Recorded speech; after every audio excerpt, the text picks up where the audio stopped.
Thomas, we thought of you immediately, so thanks so much for joining us. How you doing? Maggie and Perloff, great to be on. I appreciate it. I can't believe, and I can't imagine what Joe Douglas is going through as a general manager, right? Think about it.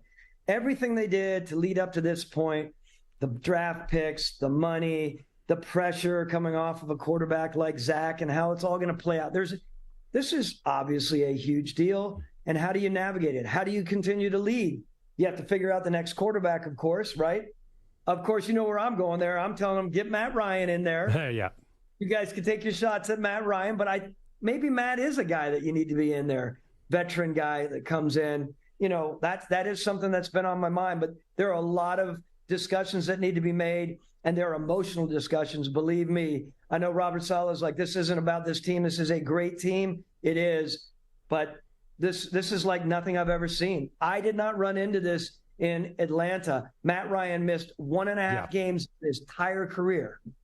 Thomas, it's funny. I was digging into your past to see this situation with you. When I figured Ryan must have gone down once and you had to sign a backup. It never happened. So how did you, throughout your 12 years in Atlanta, figure out the backup role? Did you want a young developing guy, or what was the strategy even? Well, we had some veterans there, of course. We knew we needed certain people in there that were going to take over, given our strength within our team, right? Early years. Later on, believe me, Arthur Blank was knocking on my door a lot. Thomas, you are flying from the seat of your pants here. And if we lose Matt, we are in trouble. Thank God we never did. But we were always trying to think about the younger quarterback, bringing them up through the ranks, drafting. We did not do a lot of drafting of that. I got quite lucky. If I could do it again, no question, I would be drafting a quarterback every draft. Wow. And listen, the 49ers took Brock Purdy, Mr. Irrelevant, and he ended up winning 8 games for them. But let's just take it back to the Jets for a moment. Thomas Dimitroff, in your opinion, is there any way they can just stay with Zach Wilson, or have the expectations and the team that they've already put together, is that too much of a win-now team to roll the dice with Wilson? Look, Maggie, I think they have to stay with Wilson. It's a roll of the dice, sure. No one's truly sure how this is going to play out. You saw some of the early plays, of course. What did he have? 140 yards? Was that his total passing yesterday? They have to believe in him. I don't know what else you can do. You can't bring a run-of-the-mill. You can't bring in Carson Wentz. As much as I want to push Matt, those guys aren't coming in to turn it around. I believe you have to go with your quarterback that you put it into, and you have to hope that he has truly evolved over the last year, as Robert Saleh has said he has. Thomas, when you talk about other quarterbacks coming in after week 1, probably after week 2, because it's a short week, is the system really important? Does it have to be somebody who has experience in Nathaniel Hackett's offense, or can a veteran quarterback, say a Matt Ryan, who might not have experience in that particular offense, learn it quickly? I think they can learn it quickly. I think the veteran quarterback can learn quickly. I think, of course, when you're talking about a coach like Hackett, aside from his head coaching situation there, he's a really smart coach, very communicative, and I think the older veteran coaches would bond with him well.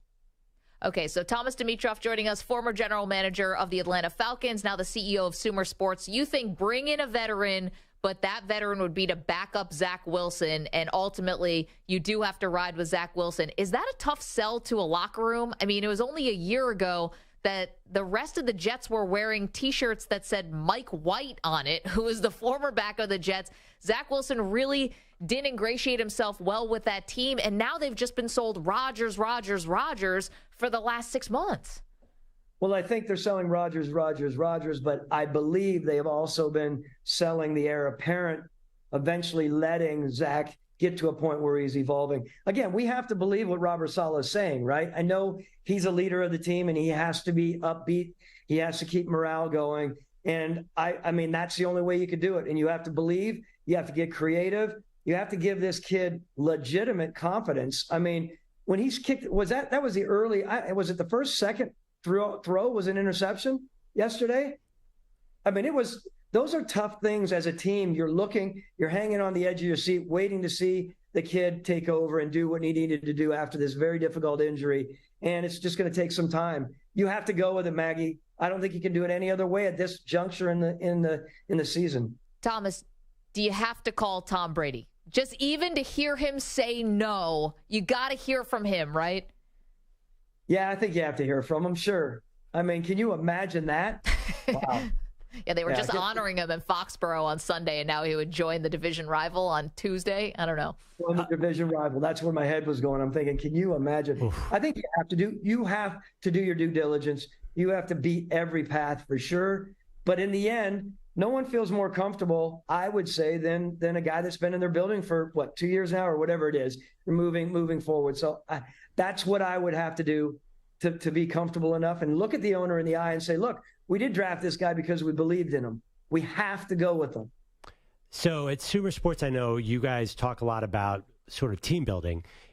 Are we going to see a Super Bowl team that's kind of built like the Jets, where it's defense first, running, kind of like the Niners? So it feels a little bit like some teams are zigging while, the Patrick Mahomes are zagging in the world. Can you really win without elite quarterback play in today's NFL? I've had this conversation so many times. I don't believe you can. I believe the sort of midline quarterback, I hate to call him middling, but the midline, the solid, adequate quarterback can get you to a certain spot. I just think it is so complicated to win with that quarterback if you're not thriving. You need those thriving moments. You need the ball to bounce your way. I believe in that all the time. The fortune has to be on your side, but you have to have the explosiveness, big playability that big quarterbacks, bring to the table. If you don't have that, I just think you're going to be that 9 area, right? It's tough to take it to the final game if you don't have the thriving QB. Well, what about the 49ers with Brock Purdy? Great start. Is it possible Purdy is that guy, an elite quarterback?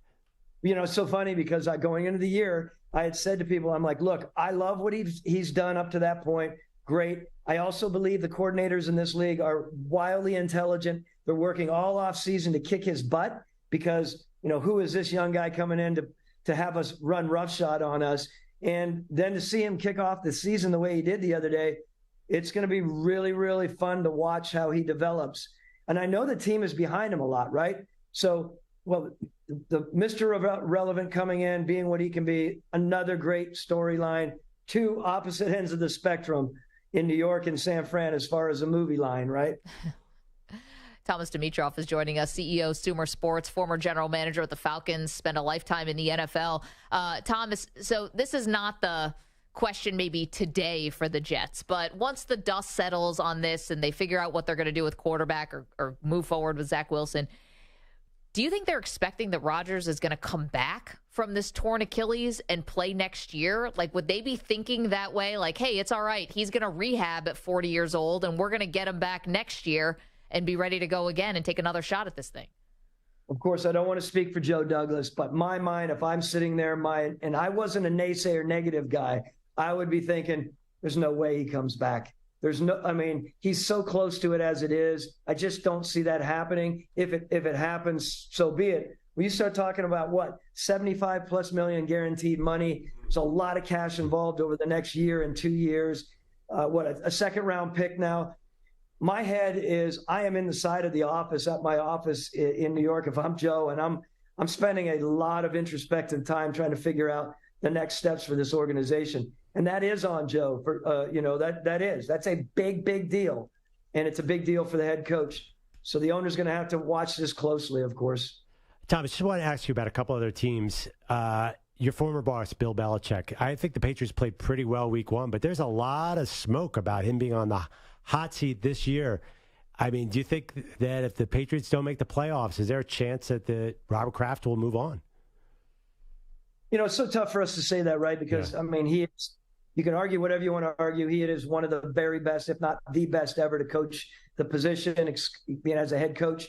And yet times move sometimes. And I think things are going to come together. I think more. But look, how old is Coach Belichick now? I think he's 70 right now and still has the sharpest mind we see him at these owners' meetings, the way that he handles himself. He's going toe-to-toe with everyone. I just think if that ever happened, Andrew, he's picked up in a heartbeat and he'll thrive with the next team that he's going to be with. That's my take. Wow. Tom Landry got fired in Dallas. I mean, it does happen in this league, right? Almost all the legendary guys eventually leave. I don't see it happening it's hard for me to imagine it, but if it does, I mean, look, I think Bill still has 10 plus years coaching in this league. Wow. Going to 80, into his 80s. Imagine. I think those of us who have worked with him know how incredibly acute he is and capable he is. Maybe that's what it is, Maggie, because it's so ingrained in our minds. Maggie's a Bills fan, Thomas. I know. You just ruined her afternoon. It's like one more decade of this? I was thinking about Marv Levy, who always kind of looked 80, even when he wasn't, but amazing coach. Yes, and I'm a Bills fan, so I'm a little concerned from what I saw last night with Josh Allen. Am I off base, or should I be concerned, Thomas? I watch every game, and this is not something that just started last night with the Jets. Look, I was surprised it happened, of course. I really like what the Bills are doing. I like how they build. I like their organization. I like their head coach, their GM. I like what they put together. You know, they have a quarterback who is obviously very talented.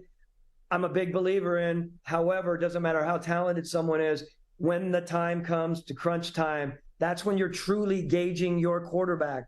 And that's going to be an important thing. And, oh, by the way, can I add, back to your former head coach you're talking about, he was the one with the most profundity out there that said, depth is great. This is Marv Levy until you have to use it. I know. He also has my favorite line, which is, if you listen to the fans, you'll be sitting with them. That's attributed to Marv as well. The last one, Thomas, going back to the Jets for a second. So there's been some talk about there. I know you've said roll with Zach Wilson, bring in a veteran, but there has been some ideas floated out that, you know, use that second overall pick and trade for somebody and go out there and really try to poach somebody else off of another roster. Would you be in favor in that? Like, you know, you're in for a penny, in for a pound here. Should they just really go all in? I think you have to lead in like, hey, we are behind Zach 100%. Got it. But it is up to management, Joe Douglas and co, to do their due diligence on it. No question about it. That's tough when it gets out though, right? But it's not being malicious or duplicitous in any way. That's their ultimate job, to do the best for the organization. And if there is someone out there that all of a sudden is a legit trade situation, I think you have to consider it. Again, we don't know what they're feeling about Zach at this point. If we're believing what a head coach is talking about in all of this, then I just think they're going to have to stay there until something legitimate comes out. And it could be an interesting trade. That's a good GM move on your part. Well, I'm also thinking, because I'm trying to think a little Machiavellian in this way, that if the Jets called me about my backup and I was not interested in trading them to the Jets, like say the Dallas Cowboys or something, I would leak that to the media immediately, just to muddy the waters a little bit. Am I the bad guy? You're not the bad guy. No, you're not the bad guy. I like it. Good thought.